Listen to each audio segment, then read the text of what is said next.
highly touched one to me. And Fabon and Tottenham. Brilliant, I say, from the goalkeeper, really.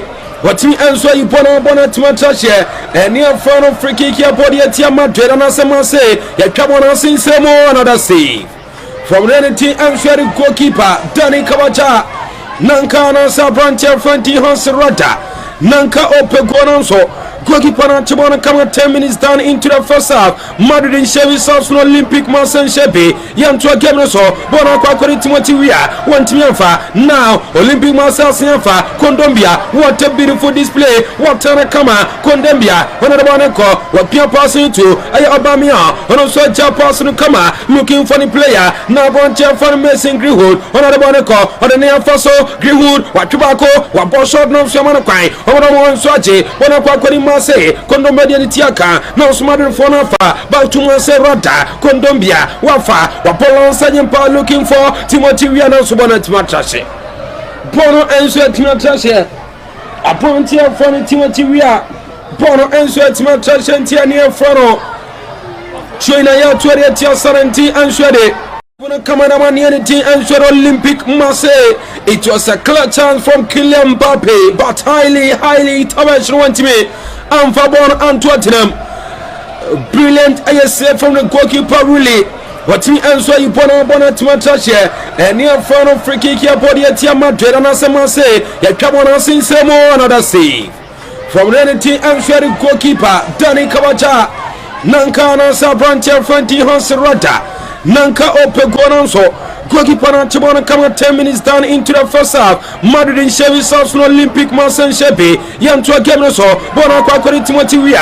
One Tianfa. Now Olympic Marcel Sianfa. Kondombia. What a beautiful display. What a kama. Kondombia. Another one echo. What Pia passing to Aya Obamia. And also Jap passing Kama. Looking for the player. Now Boncha for Mason Greenwood. Another one echo. On the near Faso. Greenwood. What tobacco. What Boshot no Shamana Kwai. Another one Swaji. Bona Kwakori Say, Kondombia Tiaka, no smarter for Nafa, Baltuma Serrata, Kondombia, Wafa, Wapolon Sajampa looking for Timothy Riano Subonat Matrashe.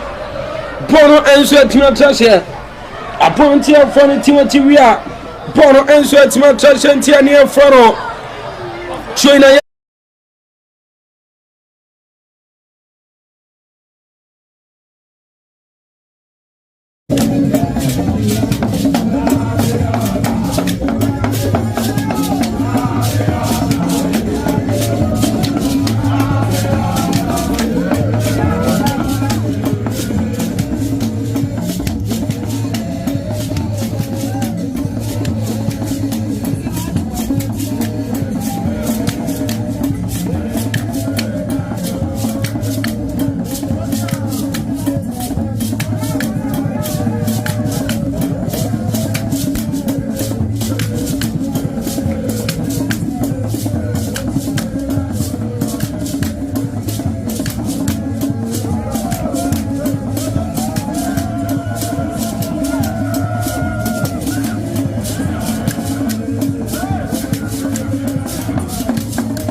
Okay, other for Yama watching Yama Wakwaba and Famra Kings TV GH and so Ayawukuda Emra Society na yede agudemun sama ya tuni dinsa Kings Power Sports wano and so eba ayamuna ninsam ne fisem ena ene yetenasia yede eba ewo juma dienu so yebakwa monone na yakwa kofa amono ne nsam no e de abanti yantum na yabakwa amono ne na fesu yakwa kofa amono ne nsam no e de aba na yatimi enso adi ho nkomo e de amo e de be na ekoso e wa amono ne eno a matches enso etodwa yere ho nsam no enso e de beba saso na urama ena matches e betodwa no yebedi ho nkomo opanye fan and slot enso manager de mabobo quality enso Liverpool wadi nkomo de afa nia ye from Liverpool enra abrantene de enso de ego tikite ne red card no je no wadi nkomo de afa so bo wuramo enso ewo aye Arsenal Mikel Arteta update enso efrina so eba yere onsam no ebeba so no pen de enso de Thomas Frank Tottenham Hotspur manager ono enso akase de onsam no ebeba Madrid Barcelona ene adastroys hana madini na ebeba abranche fana Shafa Kimi enso akasem edi ache abranche fer Osman Dembele yere onsam ebeba Dani Alves awradi yankopon wo wiase amasa hwe ohuye adidadidie eni sebi anene ne namo enya aduane bia na esewudi be ma de enye ba bia na esewudi Dani Alves rape case yade man no sa rape case no ujafo wanye hwe gya na ti ase man ko fa machi enso gay e the rape case atono so ama almost millions of dollars ahwe Dani Alves anya no nko a na busuafo na yirenom a divorce no we ma de ya sema mobo okrumu a ye wadi nkomo e de amba e wojumade so tu se enya fadi agwe fisam no eba latest more update on opinion from coach from Paul Manso Mayanga ne sakin enso wo near frano bibianu Go Stars CEO erema Go Stars kwasiadu wakasa dia found Sausuna PRO the communication director erema Go Stars no so akasa dia fa ho UDAS masa omo ye adwuma ewo university World Cup etodwa ewo bi manso ena no paya omo si form omo chi Japan University twomo ekano enum ye don sam ebeba Asante Kotoko ye preparation ahead of second league encounter ewo Kwara against Kwara Nigeria no ye don sam no enso ebeba so na ye be wura mo division 1 ye the update no ebeba ena so boxing and athletics ye be wura mo na fesu adi hun komo no na ye de hun samina enso area banti this many more na na yatrasia ye the ebamidi and Osman Jovadi the chief executive producer Ken Khalid enso can be so na branch fan Samsung GH ono ena dandan ye chi rotate aye pictures and videos no out to say enya fadi agrosa so na Amerayat babi obia no speedy recovery and ye the man ni sunsum enso atajumade na chi a o se na ye the update ni jumade no enso eba one video one story one video one story one picture one story ye dan ho aba na Facebook akwa no nsam no aba YouTube no Kings TV GH Facebook Kings TV GH South no Romo ewa TikTok kwa Kings TV GH o comment no fatuo ehia pa watena ena feso aye usembisa no ene watamu fatuo na yankinka emfamo like show no share na onua enso nya binhwe yeba sesie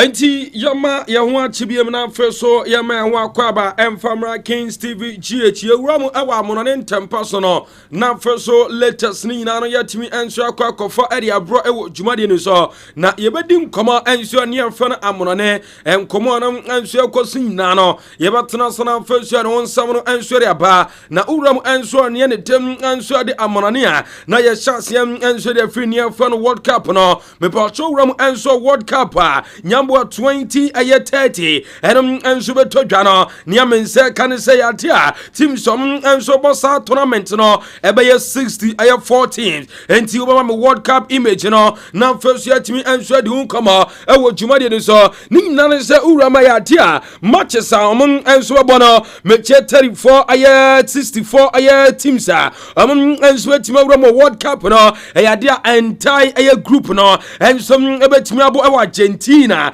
enti dia aye 16 groups a enso bossa game no dia Argentina enso mine ebe timi abo matches ni na enso ewa no mani na aye update ya ena no pari epa mami akodana ya from Madrid no Madrid nya mense kan se ena no pa ya beto dwase abranche no enso abetra fie for 2 months ni na enso ni inche ena kodana enso atmanya ya details some money na no enso de bobo pan ni tim enso ate Mikel Arteta dinko enso da fa kodana ya fono aye de no Madrid ni inche no ani na no enso ya update ya ena ye betena sana first ni na enso ya ba na mami abranche from Osman Dembele abronom enso atimi ram agene ne te edi Ballon d'Or no me patronom abkratina amras abranche ne te enso edi Achraf Hakimi ena daw screen so no ni na ne so ram Dembele Achraf Hakimi kache Dembele se bema se sia ne from World Cup anase Ballon d'Or watimi age enti se waje Ballon d'Or dia masa I said that nano unya suit be now timisha any kwansa kwako shantare bia because ona Achraf Hakimi no said Dembele no say yanka so no Dembele ena nam ho amasa who said Dembele nam honom no who said bibia nchesa kotanom enso ya no star sensem enti enonum aya Achraf Hakimi kache Dembele nyina ne say watim enso awram agene ne te enso ade Ballon d'Or na on chance na feso otim enso suta ebetim enso abona ni nano enso ya Achraf Hakimi nkomanom enso di tuta edema bronche from Osman Dembele no ena na eri seni bi tuta yenko ba mu ntia so ye me patrom Nicolas Jackson no ena dash kunu so no na first yentin koma ni nano so udam Nicolas Jackson na medican enso be report no madata so udam Nicolas Jackson no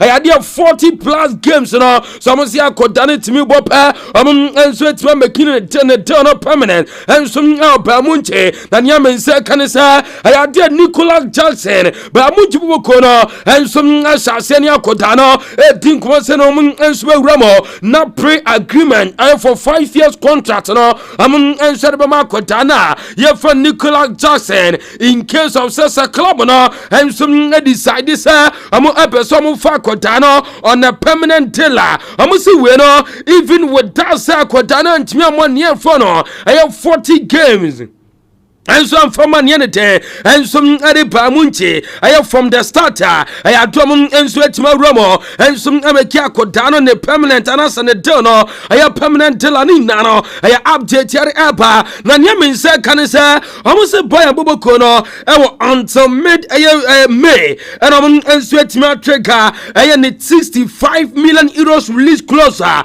enso etima to akoda na ni na no enso buy option radar some enso beto branch from Nicolas Jackson nano and some update yare eba na ere no urama ya dia almost ba munchi boko no and some baby bia sabia club bia and some etime interfere agono akodana ye for Nicolas Jackson dela and so ba sha ni Chelsea and some adin koma na first Chelsea for them and so atime ati akoda no ni fi so ni nano and some update ya and on a party eba away from Tottenham branch in it enso ade Kylian Mbappe no Madrid enso asi form ya juwa ne kama enso hye kan nan ema Levante etie kan baako ene urama out of 6 matches Madrid enso atimi abono enso atimi win 6 enso 18 points no and Madrid enso atimi nya mame Vinicius Junior eno game enso atimi to dwa ya dia Vinicius Junior no and captain sa game no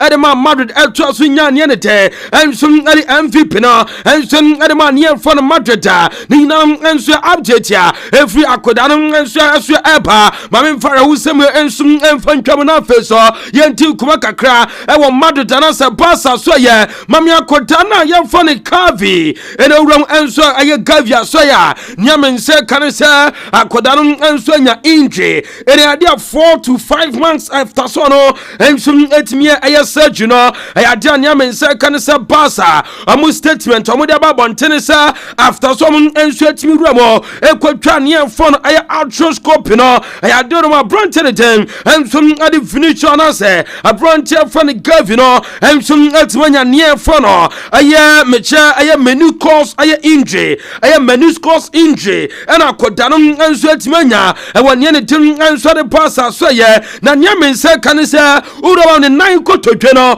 ohwan ne for no kotodwe de dade na ewo honom no anasa kasaina ewone nan kotodwe no kwakoya ne for no anti-crucial ligament injury sa injury be and akoda no enso etimanya nyame nse kan se asa ne nan kotodwe no aya dade anasa ne for no aya dade na uro ma ne for no kasaina ewom no enso etimanya tuchima enso nyame nse kan se akoda ntin enso de Gavi ebetina fie 4 to 5 months and then sare bi enso tudwa edama ewatuma de so ni nano enso ya rehosam no and na me touch kama edama ewatuma de so mama edanwa matches enso etime tudwa na me pacho uram enna matches anum enso todwa ye konya Barnsley etna fie ama Brighton ebetini twane kano ayameche aya ensia anyade abobo kwane tem enso de Barnsley enso etimi ache ye konya Burnley etna fie Cardiff ebetini twane kano baako anase mienu rada anum enso etie kane baako ye nyafuam enso etna fie she kane baako ama Grampage enso etimi ache Lincoln bobo kwane etna fie ama Chelsea ebetwana kano mienu Lincoln United ensom etie kan ba ko nya record ene Wakabi kem no enum enso ko 2-0 in favor ne tem enso Wakabi Sasuna ne tem enso ate aya me che was boboko no ensom etena fie she kan mieno ama Everton ensom ewram enso entmente saka no Liverpool no after some enso nya red card no a branch for no Hugo Ekitike and for some a branch ne te ensom ade Alexander Isak no enso etimi form ya juma na kama enso edemania for Liverpool ni nanum enso update ya eba mama Spanish Premier La Liga Santander no edeno ram matches enum enso etodwa ye konya ne tem enso de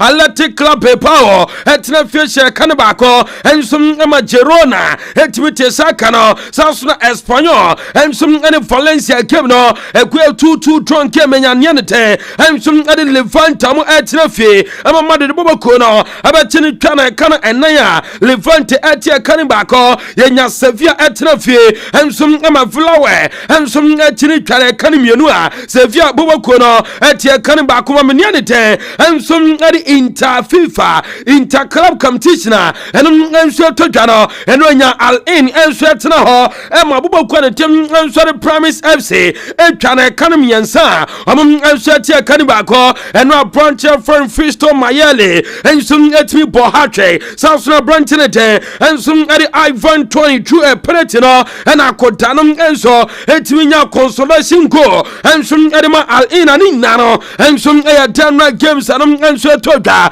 ena na medin sadebim enso ma ewatuma de so mame ena games enso etimi todwa no uroma ya dia Port Ayavo enso ebetena 7 pm no abo EFL Cup game ede tia Arsenal eya dia near the team and so there UEFA Europa League no about 7 and as a 7 Roma near 445 no Yabanya Midland Ebebo at the Tia Stone Grass House no Pork Ebo at the Tia Makaivi Tel Aviv about 7 p.m. Yabanya Gravina Zaza about the Tia Celtic Sasuna Dynamo and Swebo at the Tia Fenerbahce Mamo about the Tia Ludagra Sasuna all Tis at Nofi and soon about the Tia AS Roma Yabanya Rebetis and Yenite and soon at the Nottingham Forest and Alfonso Bobo Quer for the Freiburg Ebo at the Tia Bassani Nanum and Swia Manchester and Swetoja Mami another games and Swetoja now Urama Braga Ebo at the Tia final the Sasuna I have Champions League qualification game now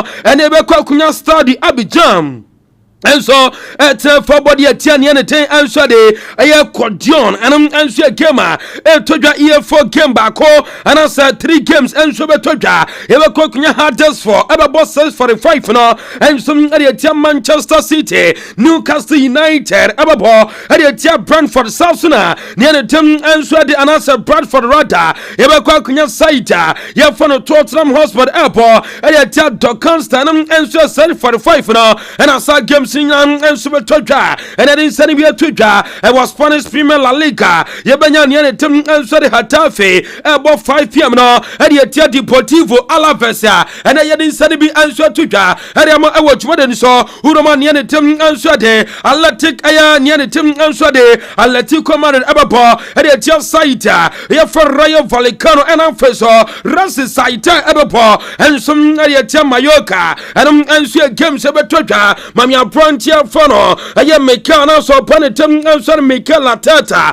and Sweating Kama, and our 4 branches and Tim and Swade, I Kai Havet in India, and Sweat Mania, Nanum and Sweden Summer to Jassa Rama, says Yana, dear Kai Havet, the Indian and Sunyano, Obia our Arsenal Suano and Swenim Sakotano, and some Abetanafie, na I tell you, Sian Fiona and Sweatano, or no a branch and also Panete, and some Eddie Mikela Tata, and some any near the team and some number of Manta on Aquatanum and Subetanafie, and after injuries on Aquatano, and some Etmayo Shanamusa branch and some at Ayakai Havetano, and some Ebetmaretana Besiakai, Ariama Asani, none I update ya, Yari Abba, the Panitum and Son Mikala Tata, at also Edim Koma, na Mikala Tata and Komodiani Nanasa, after a branch and a team and Sadikai Havet, and the engine, and said in command for Branchanete, and Nuno Madrike, and our first Piero Ayahekabe, and it can have it or the update and said Maya, no, so who is a Branchanet for Nuno Madrike, and Zwaka Quatinafie, Bessa now Tim Ayamecha, who Rama Bessa now Tim Aya Encia, Equapim now and so dear, Ayadia Quatanum and Swetinafie, Nana Aya Inja, and Swetimaya Yentia Mekala Tata, and then come on and Swabo. And yet, Port Vue injury update on Arsenal. Are you camp? Or injury for another player. Yeah. What's the update on Noni, if you will? Yeah, it looks like he's going to be out for a few weeks. We don't really know yet. Probably we're going to have to scan him next week again.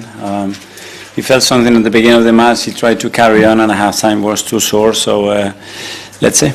Is it weeks more than months? We hope so. As I said, we need to scan him again to see the real extent of the injury, but it doesn't look too bad. And how disappointing is that for a player that's come into the side, had such a positive impact at the club? He was gutted, obviously. Very disappointing to see him because he was in such a good state. He looked a real threat. He was getting some consistency, some flow now into the team, and it looked like a real threat. So it's a big miss for us. Let's unfortunately stick with the injury theme. Hincapié, what's the update on him? Yeah, he picked a little groin injury. We have to again assess him in the next few days how he goes. Obviously, it's been a change of load, and he didn't really have a pre-season after the surgery that he had, and we have to see in the next week or so how he's. And again, is there a time frame you think he could be? Is that weeks? Is it months? No. I think that would be a short-term injury. Kai Havertz, is there any more update on him? We're going to ask you all the time, I'm sure. Okay. Well, with Kai, we know that it will be months. With him, I don't know if he can be with. You never know, because this is Kai, and he's a different specimen. And yeah, we really miss him. Hopefully, he will be back and back for the long term as well, which is very important to look after the knee. And so far, it's progressing really well. For injury for another player. Yeah. What's the update on Noni, if you will? Yeah, it looks like he's going to be out for a few weeks. We don't really know yet. Probably we're going to have to scan him next week again.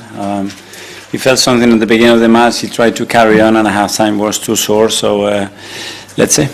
Is it weeks more than months? We hope so. We hope so. As I said, we need to scan him again to see the real extent of the injury, but it doesn't look too bad. And how disappointing is that for a player that's come into the side, had such a positive impact at the Yeah, club? he was gutted, obviously. Very disappointing to see him because he was in such a state. and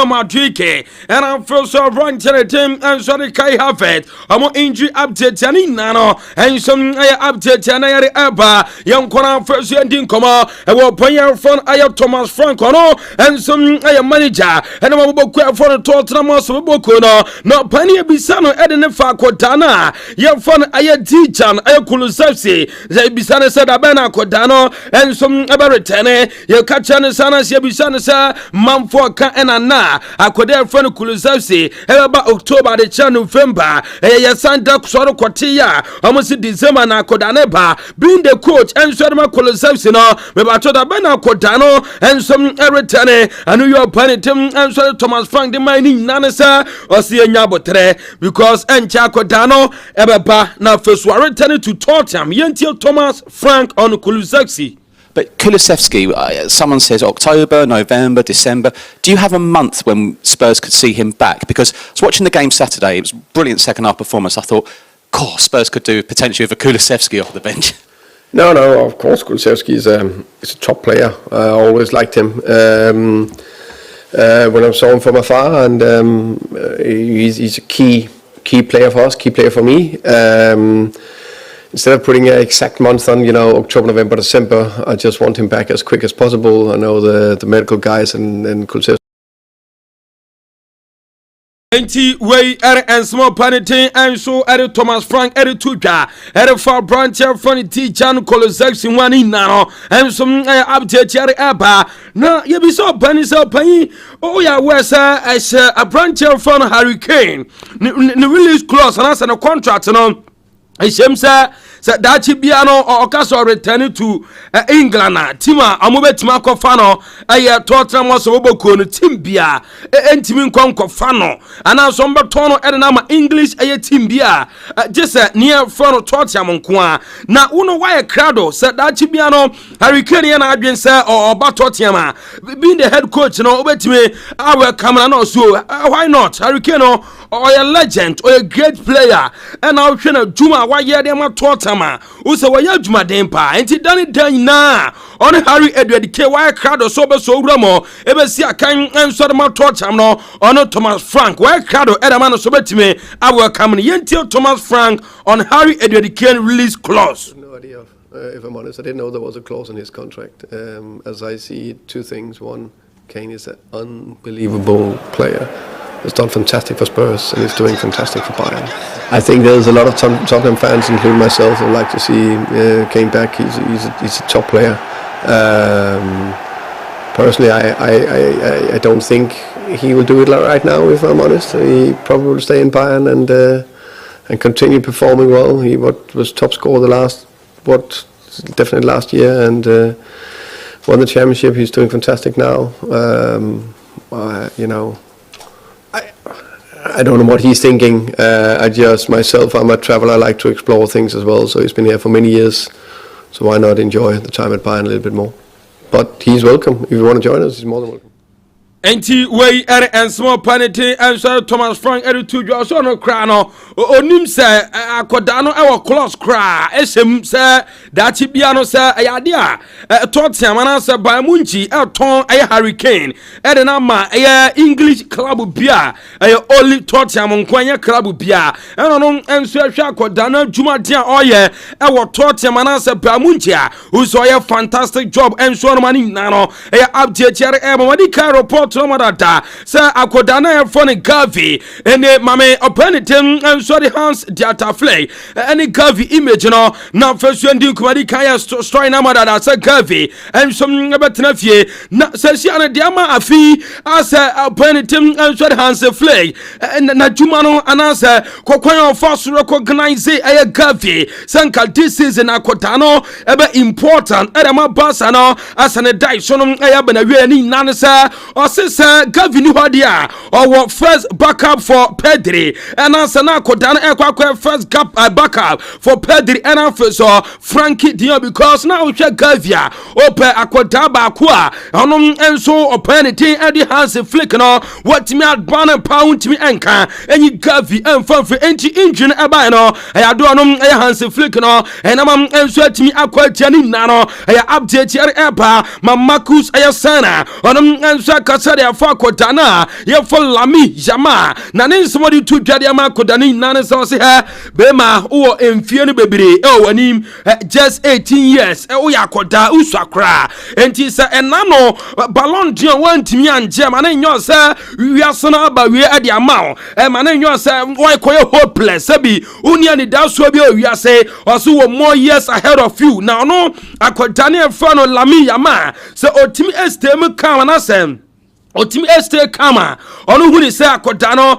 dachi biano onu enso etimi agene afo ne Ballon d'Or even na season so no ye Lami Jama eto so esi sa kaina ana so dansa mode mona all done last season otimi di bi kan no ya adwumaden onu enso sa gidie se akodano for Lami Jama ebetimi age mo aye Ballon d'Or trophies no enso era mo no Lami Jama ni na no aye update here eba na mame akodano Lami Jama yada so agina basa na nyamensa kan se Lami Jama encha akoda no ba return to aya pitch na face wa hyasem touch ball na nyamensa kan se weekend gamer basa ebebo no ayado enso man minute kakra na from enso atimi dia prepare ahead of game omo body etia PSG nyambo next week na nyamensa kan se weekend game dia enu ne se omo man minute kakra megina mu en touch ball na on that no na first so why 100% fit and as 100% ready for omu game against PSG next week ni na no enso update ya and I yare apa e watch what so away from that mame basa aya news omu ewa ma so ye medical report no madada say akoda na fane Gavi ebetena fie aya for 4 to 5 months after so no enya knee injury sasuna rest side game basa ebe po ede tiom na men say kan say abrantia ne tim ananse sa game no ebe totwa ewo ne tim enso de Montjuic instead of Cambudu no ayade Montjuic na sa game no enso be totwa Pau Kubas Alejandro Bade and after Lami Jama munna no atwene with Barca mu group na no pa yere adije sam enso ba sasuna opponent enso de one Laporta ne men second so paino enso ani UEFA ebe di nkoma say bia Barca enso ebe bom game enso Montjuic aya instead of some of matches no and some our near your phone come no during a group stages and nano aya update here eba near so jina Barca no supporter ba kumasa mami image na supporter no kareche Rafinha se bema Ballon d'Or na ya mfama okoto su fif no na aya wow dia o se he me katwa se Ballon d'Or we aha image no na daso no o se Ballon d'Or ne dia na ya akoda na ya fa Rafinha ne dia na also ma robo no mo man position bia say 5th position and Amodema Kotane Fano Aya Rafia ono a section of South supporter no susu say omo robo akotana ya fan Rafia ni nanom enso update ya and no pari eba na urama ya dia bossa omo aya vice president mamia ne tem enso de Ellen Ford enso akasa na Ellen Ford nkomode to dwan na say ose omo rebuild Kamnu na rebuilding of Kamnu no aya the most scrutinized project omo enso ya no all Catalonia in recent years Osha project Kesia Bakwa omo enso ya ewo Barca kromu aya so omo aya rebuilding of Nianetem enso Kamnu and ebiem ose ya safety Barca uramo Kamnu near for safety no aya always omo top priority and for so stadium we no ose aya strictly aya to safety aya regulations na the fact game no and say uramo Kamnu enye ready no and chesam aya cap no and say Nianetem and sorry stadium no enye unsafe se Barca ebetimi ayusi stadium ni nano aya mamia from Ellen Fortra and say vice president and ma Barca come on and sorry tuja and ane touch kama and ma ewotmen so mame Madrid and ra Marika report no madara sen na Madrid and some say kano aya meche and nine and ma bubo kwaletem and so de Levante and so etwiti kan ba kwa branch fono Vini Junior and some and Onyago South of Franco Mastantoni and some Onyago Brana branch at the Kilem Mbappe Lutin Oliveira Junior and some etwisi from Enya Kano Ayamiro and some Edema near from Madrid and Ekobasa branch fono Aya Keita Eta Enwonga and so free Ayamali etminya consolation kono Edema Levante Nano Aya January game and so toja and another sending me Emma Ewatman so after the game of branch from Franco Mastantoni and so Kasaye na enkomako da ne to join nanasa Mame Franco Mastantoni ninkomadi to join na so sesiale de adaptation bi bia e kwazo kama wa sha adapting kakra osim ono obetima giving more e de ama Madrid bo kono osu wuram e Madrid player ba kwa watimi akote ono attention no eye abranche from Victor Jude Bellingham osin the absence and as the presence no ensum atimi aboa ama sesia ono akotana ye for Franco Mastantoni ye hunu on a different level and I didn't say and so to ja and I'm away so na maminiani tim and so the Kylian Mbappe versus top 5 league air strikers Fatos mame we enso ye chat no and that's no ope the most shot Mbappe na dikan the most expected goals Mbappe na dikan and first to go and assist Mbappe expected goals Mbappe key passes Mbappe pass air completion still Mbappe na dikan and so player enya more touches and so no opposition box no and some Mbappe and chat and down screen so ni nano ya Kylian Mbappe at the age of 26 was just here I wonders and nano I update here eba mam Alvaro Cesar says Yanu Rama opa branch bakwa and so at me cut to the eye of a penitent and so Xabi Alonso I Alvaro Cesar's Uramo and some near for European top 5 league centers and Mitchell fullbacks most interception wire 30 air 2 most touches 325 and for some most short passes and I 324 most passes to the final third were making 53 air passes and so make our final third and nano and some air near front chatana at the age of 22 a branch from Alvaro Cesar and come on permit and so and which one and so away from Spain England now first you didn't come mame air near front air video no over mame now first we be and so at me kwazo kama urama ya dia enra and komodidi and some across our Sky Sports now when David Red any team crew and some make analysis on Manchester City amo chances and that's changes about amo style of play and opanum and so the two just also no who say Pep Guardiola asha say show a signs of adapting near for new style of play this season ono who say o share quality ekita Manchester City no there say and Pep asha say adapting a new style of play yentie David Red any team crew nkoma amri tuja on Manchester City. Changes in a style of play. How City struggled with Arsenal's build-up, and they struggled with their own pressing to try and break the Arsenal build-up, and I think that is what prompted a bit of a shift in Manchester City's mentality. Now, whether that is Pep Guardiola after the game saying that actually maybe we're not the best team in the country anymore, and a lot of the talk has been around a potential style change this season for Manchester City, and we'll just take a look at really over the last 15 years Manchester City's possession share by season. You can see that the vertical line is where Guardiola takes charge, and there's a massive, obviously, shooting up of possession share for Manchester City, peaking at more than 70%.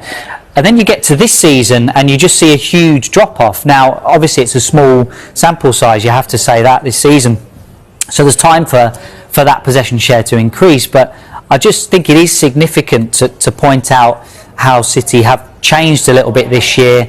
They're playing more long passes, there's more aerial duels being fought by Manchester City, and you know, Pep Guardiola has gone on record to say modern football is how Brighton play, it's how Newcastle play, it's how Bournemouth play, it's fast, direct, vertical football, and maybe this is him doing this to his Manchester City side. You know, he is used to having Enti way ane appointana so panitim and sorry David Red and sorry Tim Kill among analysis among and sorry area for Manchester City among new style of play in terms of possession and on and sorry some area bantisa o check graph ni dia o chesa since Pep Guardiola buy no and as since almost by 15 years near before na Pep Guardiola ever na City among possession our form but Pep buy no and sorry but this season there aqua to say form power to say no and some was a Pep Guardiola and some started and answer was here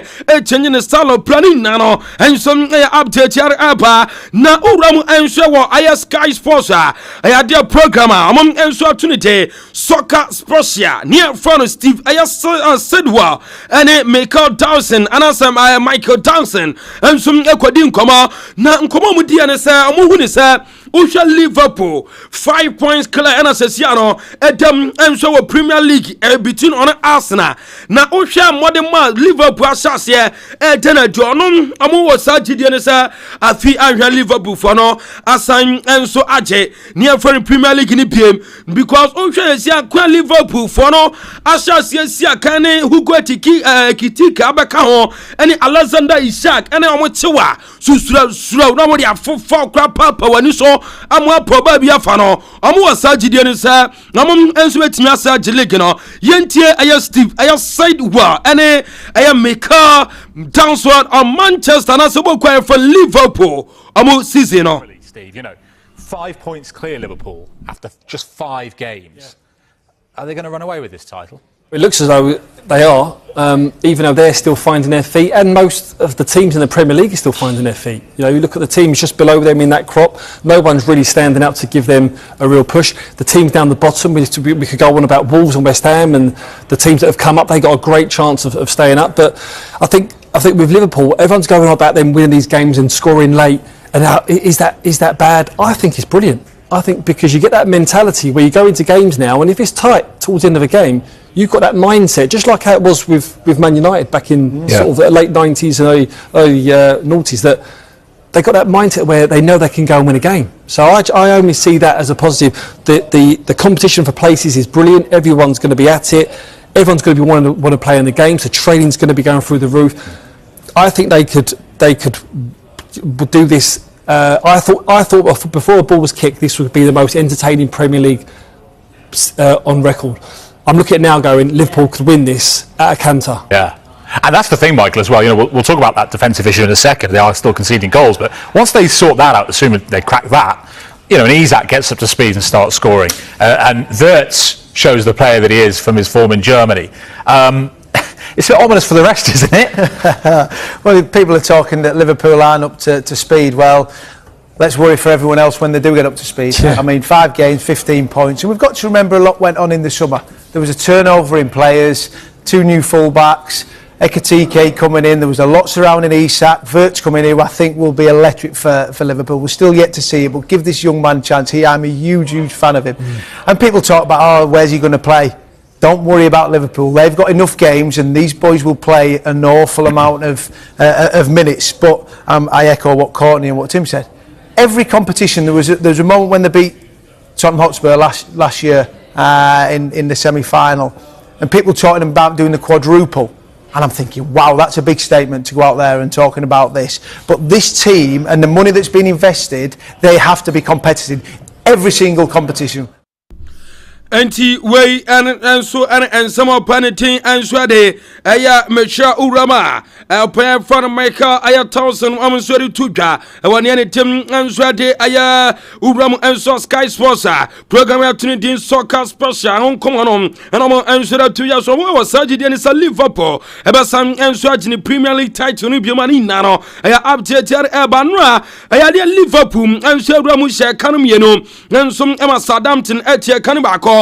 Na when anra game a branch fan Hugo Ekitike enya red card na the man red card by say first no onya yellow card abro share go and oro na tare and odi na tare the jersey na man and some additional supporters into my center referee yellow card at the man we game gugugu swa and akodai ekokwa wuramu na akokwa J another yellow and a year red win after the game and his slot and she coach at the mama Bobo Kwefano Liverpool to ya sebi red card na akwada na efra no Hugo Ekitike ji no nyansa bia nim ehia sebi nyansa nim because oye player there any kwanse nema bi wo ho a utimi so player ni bi wo ha wa na adwensa obesu obufuo keke yentie nsama open efra no and slot to dware fa Hugo Ekitike the red card no. I got my red card against Everton. That's always stupid. Because it is you can show your emotions, but if it leads to a yellow or red card, then it's stupid, and that's what happened in the first yellow. And then I told him as well, and I said it to numerous media already. If you score in the Champions League final in the 87th minute after outplaying 3 players and hitting it in the top corner, I can maybe understand that you are like, this is all about me. What did I do? But I'm old-fashioned. I'm 47. And old, maybe.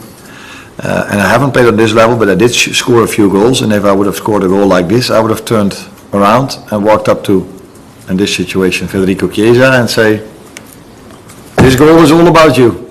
This is not about me. So yeah, needless, not smart. You call it stupid. Enti opanya fano aya and slot say a needless red card and akodana your fan Hugo Ekitike and some ajiye eri etia near fano Liverpool and Suano Tottenham and as Southampton game na and I didn't send him and so tuja na opani atwa dim komo edefa akodana fano Alexander Isak na odi tuja say Isak no say sia de o mahu say obetimi abo mo aya Liverpool boboko no because o hwe a game akodano boy and ayameche momentum odi free aya Sweden national team camp edi be wuramo Liverpool odi be bia chance akodano say o stay fit obetimi abo game and some abo game ni ye edi ama Liverpool no enso hope say aya in the upcoming weeks no onum enso etimanya a few minutes be ya aya ni preseason no and some ebe over edemo no akodana ye from Alexander Isak yenti openite and some and slot on Alexander Isak. We got him not in the best circumstances in terms of match fitness, so we have to build it up. And the downside to that is that you cannot play a player 90 minutes, and if you only play him 45 or 30, or again like today 45, it might then normally take a while before he scores his first goal, because we can all understand if you play a player 3 times 90, it's a bigger chance that he scores a goal than when you play him 45, 30, 45. And he's the British record signing, and there's hardly anyone talks about this, so maybe it's smart for me to talk about this. So there will be then pressure on if it takes a while before he scores a goal, because he's the record British signing. No one says this, so I repeat it. So yeah, I think the best moment to start to see where he is and how much he can help us. You can already see that he can help us, but the best when he comes back, hopefully from the Swedish national team, when he stayed fit, played there many minutes, plays for us in the upcoming weeks, a few minutes. Then I think after that, then his pre-season has ended and we can.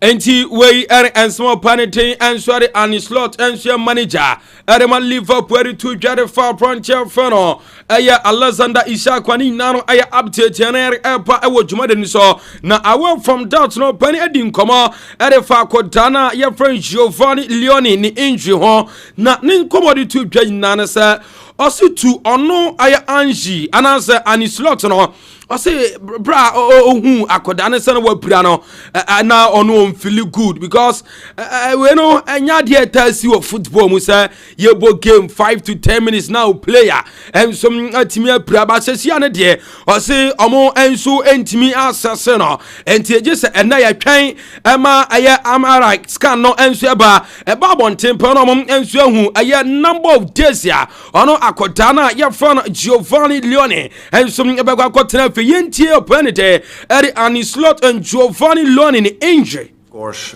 he's down. Is down. Wait to say it, yeah.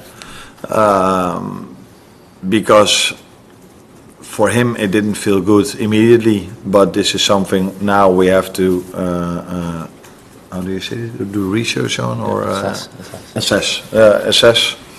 And normally these things don't happen in 5 to 10 minutes. You have to wait for tomorrow to see how he comes in and then maybe do an MRI scan to know more about how serious it is. But normally the emotions of a player tell you a lot. I saw during the weekend a player in the Dutch Eredivisie who went out completely in tears and he felt himself what was also Ruben van Bommel, by the way, at PSV.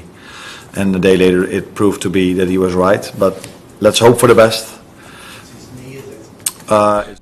Enti wey and small panity and suate aya urama anislot and sorry tuja na mame abrontia fan Alexander Isak enra after sonum and suatim enya go erama bobo fan Liverpool or in some tuja says siane or feel good or feel like sir or in his shape Sausona or say at least so what me aba make it difference erama Liverpool gamer among MC1 HS says siane the wire freight aya for matches Edo nim so no ensuetimi abo eri ama Liverpool ni nano update eri ebanra after say Hugo Ekitike enya red card no mame ni message ya ore kwoto ni IG urama ni Instagram page or say I was so excited tonight to help the team achieve another victory here in our home for my first Carabao Cup match. I said the emotion got the better of me tonight. My apologies to all the Red family. Thanks to the fans who always support us. To my teammate to secure their victory. And he way answer ya chopper and a Hugo Ekitike and Emma Liverpudlian and Nina and answer update and I made Emma watch madden so na video ya boy dia omo ayade omo audio me ba cho photo so ma na first so mintim komo kakran answer mfama Nina say way aye bamba gigi among answer gram aye training our Benjamin Nkapa Stadium ahead of Enego Ebaba Editia young Africans. Na Osha imagine that's on a massa. Way a train or more aye. Naka stadium there. Play team ebe training and come out so light amomo na amom enso atima training na bibia enso atimi akwazo kama na sa we no situation a amom enso atimi encounter e wo mo national stadium abro mo ye training na train mo ye no light na nyese bi mo atwam ayaso mo light off empanfo ase ana so no ma switch light no off out to say for so my team no training and so we esumo enti on your screen no train and so no lightning na no and pay from and so atime switch no off enti we nim say sada no ma shata and no switch light no off and now say near for the younger for no and a person with the punishment at the Emma Bamba Gigi team na ni nanum enso club no and it me post to sawe near ye frono trader 100 ni nano update yari aba mami hatafe enso hwade mo say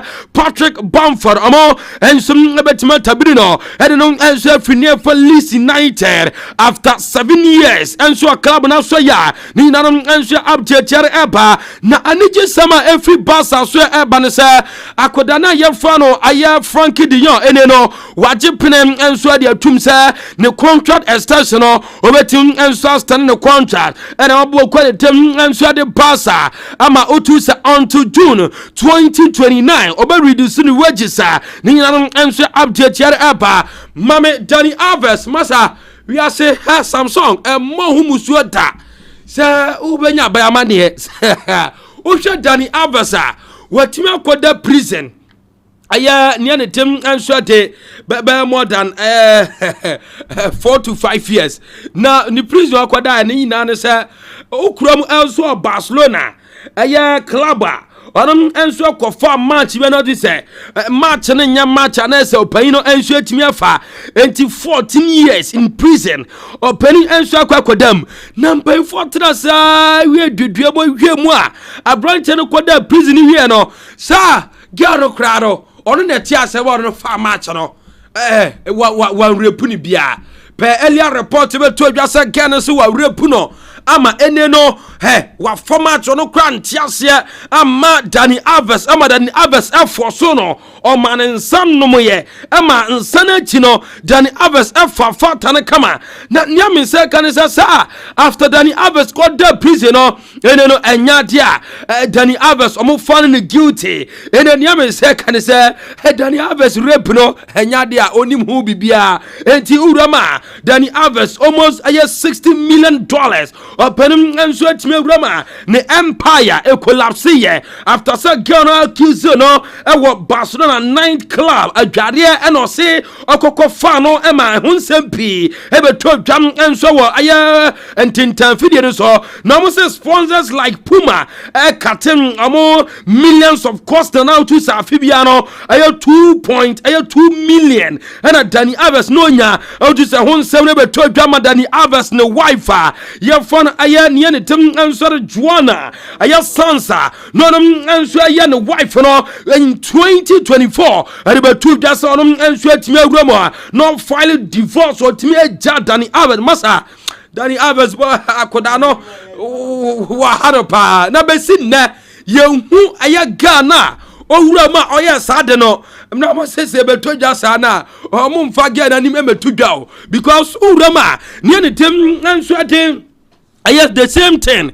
To a branch here from Benjamin Mendy, Emma Honsam, Betoja, Nina answer Honsama Nair Abba, what you wouldn't saw, young Kwana first team come out, Cristiano Ronaldo, Alvaro dos Santos, Asoya, Mami Ronaldo, and na near front of Happy Saudi National Day, Uduja Sankagana ha, and Kaya Independence Day, and na National Saudi Denti, Ayana rotate image, you know, enti Anasa Football Club place ni na ewuramo enhwanim painfo celebrate na do say bibia ensom ekwaso kama ena yede nsane bim enhwa tudwa ena ma ewodwuma den so ma Mikel Arteta din koma enkwa Mikel Arteta dia tudwa inane se o se watete manfo criticize no eni ebisanse na criticism aya eba na so titro amone Manchester City game performance ordinary editor City no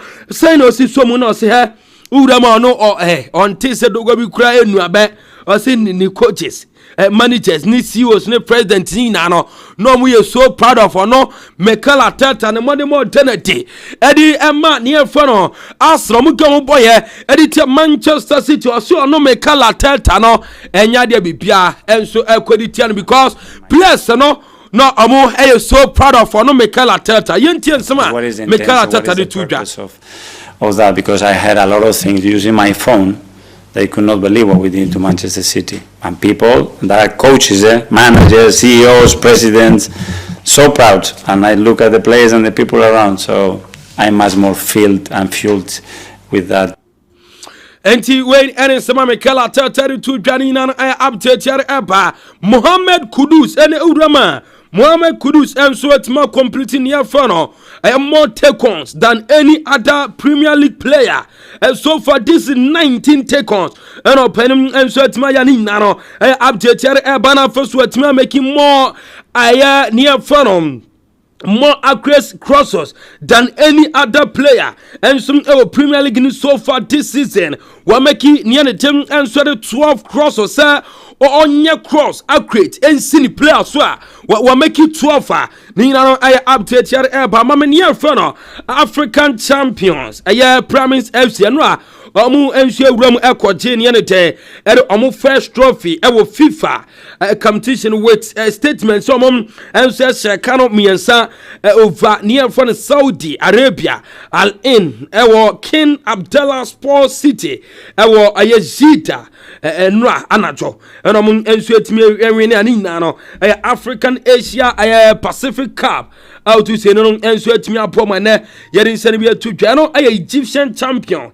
on the course of a near from FIFA Intercontinental Cup 2025 and yadin sani bi Emma Ewojumades nti on this note yamfa ensem fancy na fesu yamrana efisam na kwekpan yamfa mra Ewojumades nso na bibia ensum entimi enkoso kama ewo honoma eno enhye honsema ena yede eba Ewojumades nso enti ya shasia na otu se kosoro enti na fesu sign bra ya shasia nso da for penalty ensum the coach from Paul Manso Mayanga na so ye ena ya shasia enso ede free na fesu yetimi aya story na kama enso area mani nan se odama nia mensa kanisa na se yanko mamenia ne ti enso under 17 no na feso yendi nkomo kakra kosoro na feso o de yendi nkomo won ye team enso the coach from Paul Manso Mayanga so ye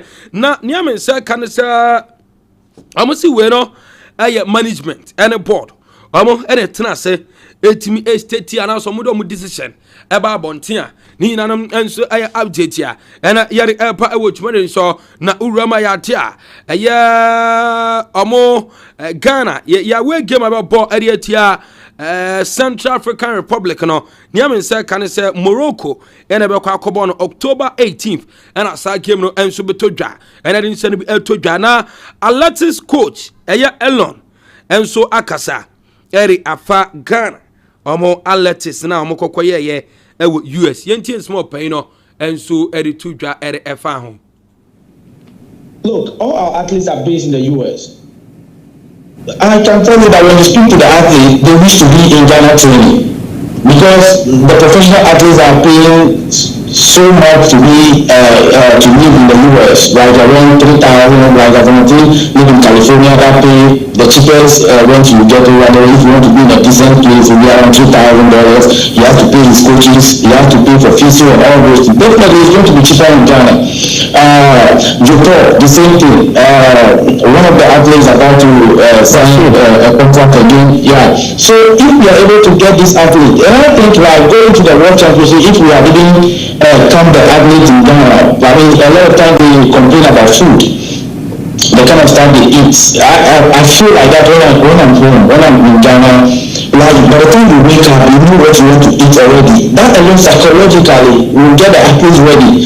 The athlete, you look at our country, you feel that they are following track and field athletics so much right now. Yeah. If they are good, people will get to the, like how Black Star is training, people get to the stadium to watch them. So there's that connection between them and the country. Then we also have the dignitaries coming to help them, to come and look at them, watch them around, and then that is how they are also going to get local. Sama Ghana Athletics coach ready to just say place no, and so every she say betimi ababe uramo ababe ye training, and so Ghana ni nan efa huge expenses and so US no penny to dim come say I say working against Ghana say ye ni kwan bia betimi afa so atimi and so develop and as ye betimi attract athletes and so kromwa basana masa na ha adwen pa yentie nsema athletics coach Elom enso de tuja in Ghana. I won't lie to you, when we talk about that sprint talent, we have a lot of it in Ghana, not just sprint talent. A lot of time we just tickle ourselves that it's only sprint that we are good at, just because we don't handle the athlete from a younger age to do the hurdles, to do the high jump, to do the long jump, javelin, all those things.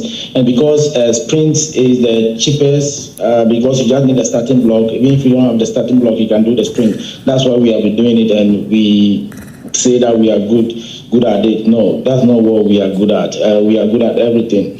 So I think going forward, if we can have a developmental plan. Recently, I think Ghana Athletics sent GES or Ghana Athletics sent some athletes to is it Morocco to go in Algeria? Yeah, that was Algeria, yes. Yeah, to go and do something. Enti wey and sama apani and swed Elom aya amena gbo and swed to dwani nan update here eba no penny up to the nsema to dwa say kwan foso handle blasters no yemfa sa kwan so ne handle Ghana 4x400 meters relay team no the same way yemfa so handle so be ya ewo dachi bi ne betimi akwakoje meda e de abre oman no yentie athletics Ghana athletics coach Elom amenakpo ne nkomo no enso de tudwa. We really need to handle this team like the way we handle the Black Stars. Realistically, if we want to win a medal,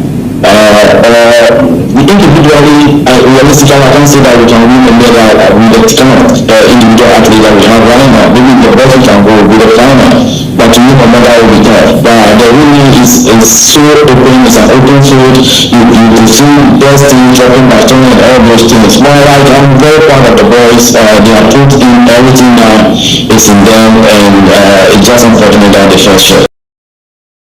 Enti wey and sama opanitin and swade alle and swade to Janet and Sanibi Ama awo jumade ni so na yankona first yentin komo ewo nkomo fufuro na bibia enso entimi enkoso kama ni nana sa yetin komo enso ne afa no bibia ni go start communication director enso akasa na nkomo de to dwan nana sa John aya kwaje PK o say rumo ene na mabonten se na maso kunadu eba near fano bibianu go stars ena bibianu go stars na maso kunadu awie no oso na kro bia enim yentie no yes officially mintimi confirming because eno eye huhu ene ye nhwehwemu kakra maso kunadu ma confirm no se ono na eba be coach ana mo wa adwene bi se other coaches ne ono na mo prene omo down. Sure, many these are rumors that are part of the game. It's what Sabio, Abushina Mukrano, Akonyata, amount for a bass or mope. Yourself at the Akonyana Ashanenta. So, with regards to the future business plan, and I can't want to know, management don't want to be in a haste to be picking a coach. Probably will come back sooner. Say, you find a finance, and me and Fete. Into their shoes. At the management, I said, Coach Nanaya Mankwa, who is the current assistant coach, should take over as interim. Now, Yankobo, the second leg, and Famra, so that they will have an ample time to go through to see if Coach Ben fitted into that future business plan. Now, I'm going to read Jumano Ashanenta. If he say Coach Manso or any other coaches, coaches that. Yes, indeed. Yakiti Omudi, someone also about lining. But then that will be a decision of management to take. And see, we are still waiting. Enti wey and sama opanitin and so ate aya Samuel and so eri to Jarifa aya rumor ellen came aso kunadu aya to bibianu Gold Stars sanina aya update yar eba na Gold Stars p amosi opanya fano kwesi adu say or say omunye so much interested in Africa and ni kwan so biaka say omo sake eye coach from Pomanson aye na no game no lose na management and board decision and omo take here no omo take here kra before weekend no results no e bana ye ka from Pomanson asem from Pomanson no Jose Mourinho cry pam no na Frimpong manso eti we ni nsem opai no enso da to mame aye nsanchire aye arena omo city camera na omo install a CCTV cameras enso won nsanchire sports complex eno aye the home venue of Samatex enti mame another image no na yentimi ending komo kama na bibia enso yentimi enkoso na urama Media Mass Sporting Club officially omo welcome Salim Adam ti factor so na yentimi former House of Folk midfielder Salim Adam omom ensuetimi will come after some media on the deadline day omom ensuetimi secure no transfer ni na update here mami brekum Chelsea omom baba yanko fa kan se nyambo a ochina omo ne brekum freedom anase near fan Royal Fighters na omo no omo enso bebo a enom enso game a ebetodwani na pre-season game na uram enso wo mame ne ne tin enso ete University Fizo University World Cup football ekoso obi man so ena no paya University for Development Studies UDS omuchiram enso de Ghana ese Yunjin University a enso free Japan omosha Korea rather omosha mo ekanum enso etie ekanum mienu a yere onse no ebanti omawuramu about semi-finals from quarter-finals and update here about Ghana Premier League. Yending come Friday night. Yebenya near Fun House of Folk. About ball 5 p.m. Edia Techima 11 Wonders. About live and so our Kings TV GH and our first Saturday games and so Toja. Yebenya Adriana Stars.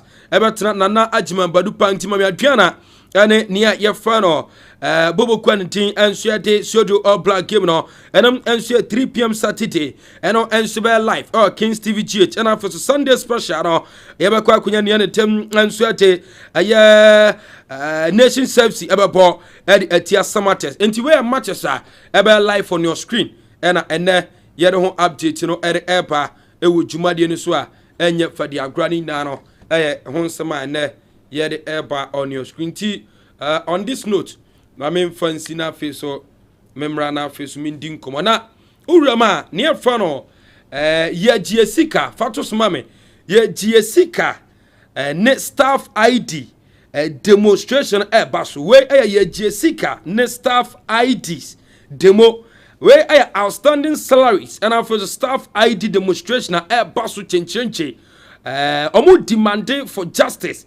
So my year Juma a year near Faro a year 13 months and I be muswa 9 months a year respectively without salary and our first staff ID where every coalition of unpaid newly posted teachers, colleges of education and university graduates amo and a day near your Faro a year demonstration and so air basunti on the a year 30th of September 2025 Saturday a Tuesday 8 a.m. sharp na omo enso asase na omo be shase de free Nkrumah Circle or Brasport ho na shase no makowie wo Independence Square omo enso epese aban no ebam na omo bo omo enti urama we no renew our clearance as you claim it expired and generate our streaming staff our remaining staff IDs.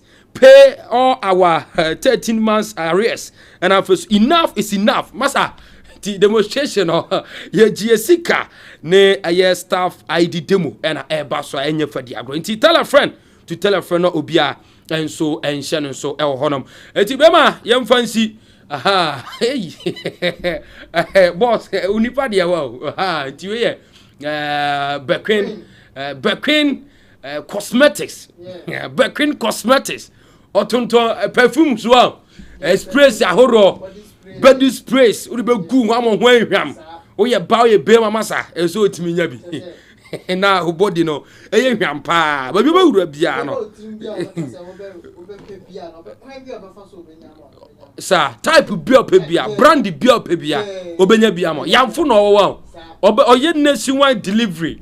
Okay, number so na good screen ani nti fema yem fancy na yem to aso na ochena de aka bia no yem famra ewo dwumade nti me kono nyampo on the 4th of October 2025 ɛwɔ ɛyɛ ahwetia so town park ɛyɛ town chrome ɛne ahwetia so Italy wey ɛyɛ derby kɛseɛ pa local derby friends derby family derby all kinds of derby in football ɛna ɛba so na already town chrome ɛnso ahyɛ ahwetia so ɔmo hyɛ ɔmo previous tournament ɔmo boy na the icing on the cake ne say during that tournament ɔmo hyɛ ɔmo group stage ɛna ɔmo san kɔ hyɛ ɔmo final iti ɔmo hwɛ no say second tournament yi Talcrom besan atoa and the winning streak ni so no watimi ahyɛ ɔmo na Talcrom anya 16 trophy a